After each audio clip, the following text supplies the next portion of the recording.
విశ్వవిఖ్యాత నటుడు ఎస్వి రంగారావు గారు పుట్టినరోజు. చాలామంది రంగారావు గారిని తెర మీద చూసి ఈయన చాలా పెద్ద వయస్కుడు, ఒక 70 సంవత్సరాలు ఉండొచ్చు, 75 సంవత్సరాలు ఉండొచ్చు అని ఇప్పటికీ అనుకునేవారు ఉంటారు. కానీ సీక్రెట్ ఆఫ్ ది లైఫ్ 56వ సంవత్సరంలో ఆయన చనిపోయాడు. అట్ ది ఏజ్ ఆఫ్ 56 100 సంవత్సరాలు 90 సంవత్సరాల పాత్రలు పోషిస్తూ రామారావు గారు నాగేశ్వరరావు గారి కంటే ఎంతో వయస్కుడుగా, తండ్రిగా, తాతగా నటిస్తూ వాళ్ళకంటే తక్కువ వయస్కుడు ఆ మహానటుడు నేను. బహుశా ఇక్కడ ఆంధ్రప్రదేశ్లో నిన్ను పూర్తిగా వినియోగం చేసుకోలేరు, నేను వినియోగం చేసుకుంటానని స్వర్గానికి ఎదురు తీసుకుపోయినట్టున్నాడు. ఆ మహానటుడి పేర ఈ రోజున ఈ సంస్థ ఈ అవార్డును ప్రకటించి నన్ను అడిగితే నేను ప్రైవేట్ అవార్డులకు చాలా దూరంగా ఉన్నాను. ఎందుకంటే చాలా సంస్థలు వ్యాపారాత్మకంగా తయారయ్యాయి, కొన్ని సంస్థలు తప్ప, కొందరు వ్యక్తులు తప్ప. కానీ రంగారావు గారి పేరు మీద అవార్డు అనగానే నా జీవితం ప్రారంభమైందే తాత మనవడితో. నా కథానాయకుడే రంగారావు గారు ఆ చిత్రం.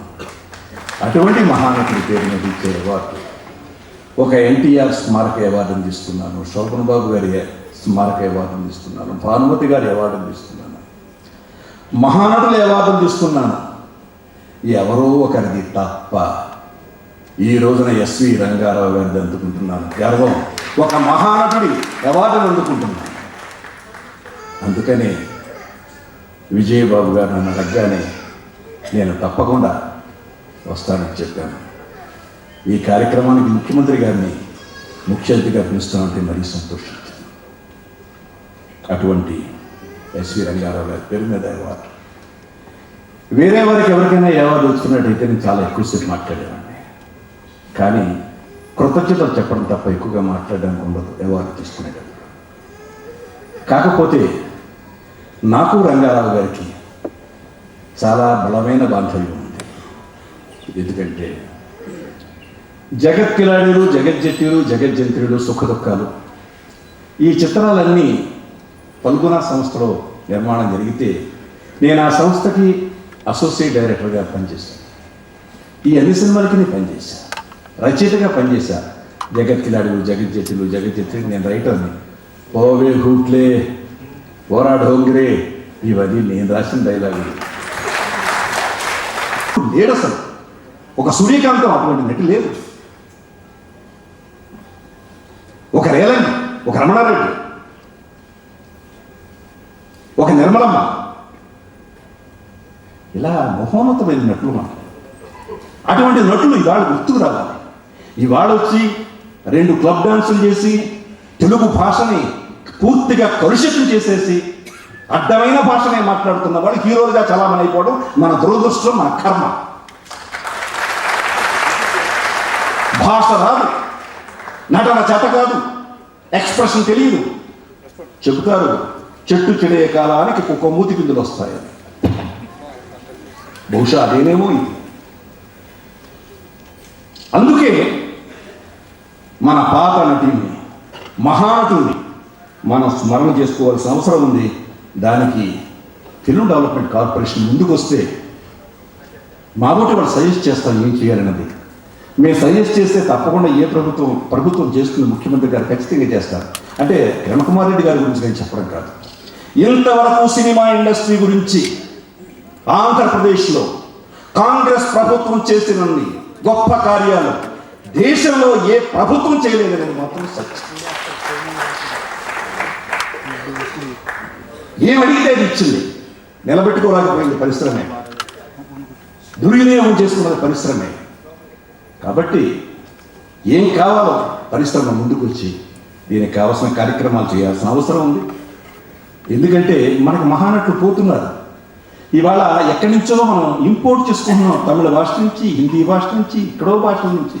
ఇవాళ ఏ సినిమా చూసినా మనం తెలుగు నోట్లు కనిపించట్లా. ఒకవేళ పొరపాటు తెలుగు వాళ్ళు పెడితే అది చాలా చిన్న సినిమా, పనికిరాని సినిమా అనుకుంటున్నారు భయం. ఇవాళ ప్రభుత్వం 100 కోట్ల రూపాయల రాయితీలు ఇస్తోంది సంవత్సరానికి. The government can insist on local talent. ఇవాళ ఇక్కడ లోకల్ టాలెంట్ ఎంతమంది ఉన్నారో, లోకల్ టాలెంట్ని సినిమాల్లో మీరు పెట్టండి 80% ఆర్ 90% అయితేనే మీకు రాయితీలు దక్కుతాయని ప్రభుత్వం చెప్పాల్సిన పరిస్థితి అక్కడ. ఏమైపోయారు లోకల్ టాలెంట్? ఎందుకు లేరు? ఇవాళ మనకు సుమారు 40 సీరియల్స్, అన్ని ఛానల్స్లో కలిపితే 40 సీరియల్స్ అంటే 20 గంటల సాఫ్ట్వేర్ ప్రతిరోజు మనం చూస్తున్నాం. ఆ సాఫ్ట్వేర్లో నటిస్తున్న వాళ్ళంతా ఎవరు? Local talent, most vetted artist. అలాంటి వాళ్ళందరూ ముందుకు రావాల్సిన అవసరం ఉంది. అలాగే తమిళనాడులో పిక్చర్కి తమిళ పేరు కనుక టైటిల్ పెట్టకపోతే ట్యాక్స్ వేశారు. కానీ మనం ఇన్ని రాయితీలు ఇస్తున్నాం. మన తెలుగు టైటిల్స్ ఉండవండి పాపం, దురదృష్టం. తెలుగు అంటే మనకు అవమానం. తెలుగు గురించి మాట్లాడుకోవాలంటే మనకు అవమానం. కాబట్టి గవర్నమెంట్ కెన్ ఇన్సిస్ట్, మీరు పొందే రాయితీలు కావాలి అనుకుంటే తెలుగు సినిమాకి తెలుగు పేరే పెట్టాలి. అలా పెట్టకపోతే రాయితీలు మీకు రావు అని government has to take a declaration. మన భాషను మనం చంపుకుంటే ఎలా? అది తెలుగు సినిమా తెలియదు, ఇంగ్లీష్ సినిమా తెలియదు, హిందీ సినిమా తెలియదు, నోటికి వచ్చింది టైటిల్. కాబట్టి ఇలాంటివి చాలా ఉన్నాయి. ఇవన్నీ కూడా ఒక కొంచెం ముఖ్యమంత్రి గారి ఒత్తిడి నుంచి తగ్గిన తర్వాత ఎఫ్టీసీతో కూడా కూర్చుని కొన్ని మంచి నిర్ణయాలు తీసుకుని తెలుగు సినిమా పరిశ్రమలో తెలుగు సంస్కృతి నిలబడేట్టుగా చేయడానికి తప్పకుండా ప్రయత్నం చేస్తామని.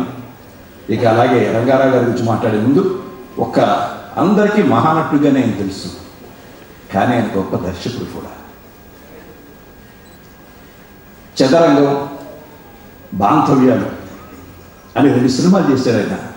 ఆ 2 సినిమాలకి కేవీ నందనరావు గారు ఎగ్జిక్యూటివ్ డైరెక్టర్, నేను అసోసియేట్ డైరెక్టర్. ఆ 2 సినిమాలు ఆంధ్రప్రదేశ్ ప్రభుత్వం చేత నంది అవార్డు పొందే. అది ఆయన దర్శకుడిగా. అలాగే చాలామందికి తెలియదు, ఆయన మంచి టేస్ట్ నిర్మాత. ఈ 2 చిత్రాలకి ఆయన నిర్మాత. అంతేకాదు, చాలామందికి తెలియదు, నాది ఆడజన్మ అనే సినిమాకి నిర్మాత ఎస్వి రంగారావు గారు. అటువంటి చక్కని కళా తృష్ణ కలిగినటువంటి మహానటుడు ఈ రోజున మన ముందు లేకపోయినా భావితరాలకి ఇలాంటి ఒక మహానటుడు ఉన్నాడు. భానుమతి లాంటి ఒక మహానటు ఉంది, సావిత్రి లాంటి ఒక మహానటు ఉంది, సూర్యకాంతం లాంటి ఒక మహానటు ఉంది. ఇది మన భావి తరాలకి చెప్పడం కోసం కార్యక్రమం రూపొందించాల్సిన అవసరం ఉంది. దానికి తప్పకుండా ప్రభుత్వ సహకారం దొరుకుతుందనే నమ్మకం నాకు పూర్తిగా ఉంది. కాబట్టి ఈ కార్యక్రమాన్ని రూపొందించుకోవాల్సిన పరిశ్రమ దాని గవర్నమెంట్ కాదు. కాబట్టి పరిశ్రమ ముందుకు వచ్చి ఎలాంటి కార్యక్రమాన్ని ఏర్పాటు చేసుకోవాలని కోరుతూ, నాకు ఈ అవార్డుని బహుకరించిన ఈ సంస్థకి, జీవి కళారాధన సంస్థకి, అలాగే ఈ కార్యక్రమానికి నా మీద గౌరవంతో ఇచ్చేసిన వేదిక మీద ఉన్నవారికి, వేదిక ముందున్న మీ పెద్దలందరికీ శిరస్సు వంచి వందనం చేస్తున్నా. జై హింద్. ఒక చిన్న ఉదాహరణ ఏంటంటే, వారు స్పీకర్ కావడానికంటే ముందు గాంధీ భవన్ పక్కన ఉన్నటువంటి లైబ్రరీలో ఒక దేశభక్తుడి కార్యక్రమం జరిగినప్పుడు ఆ కార్యక్రమానికి మేము ఇద్దరు అటెండ్ అయ్యాం. ఆయన ఒక